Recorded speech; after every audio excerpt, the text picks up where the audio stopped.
By 1496, Ferdinand and Isabella had abandoned all hope of earning a fast profit through Columbus's ventures. Nevertheless, the explorer was able to convince the monarchs to agree to a third voyage. 5 ships were provided, carrying 300 men and 30 women who would settle in the colonies, as well as provisions to be delivered to Hispaniola. On the 31st of July, 1498, Columbus discovered the island of Trinidad, entered the Gulf of Paria, and discovered the mouth of the western branch of the Orinoco Delta and the Paria Peninsula. This event marked the beginning of the discovery of South America.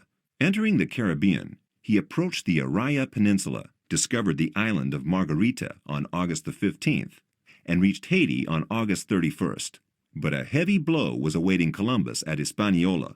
Due to denunciations and their fear that Columbus might strive to become supreme ruler of the newly discovered lands, the treacherous Spanish rulers sent a ship whose crew was ordered to apprehend Columbus.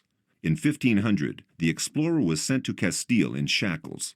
It took Columbus nearly 2 years to prove his innocence, and eventually his rights were returned. But despite that, another man was sent to head the next expedition. Nicolas de Ovando was declared governor of Hispaniola and set sail for the Caribbean in February 1502, commanding 30 ships with a large group of settlers. Despite all this, in March 1502, Ferdinand and Isabella let Columbus head a new transatlantic expedition.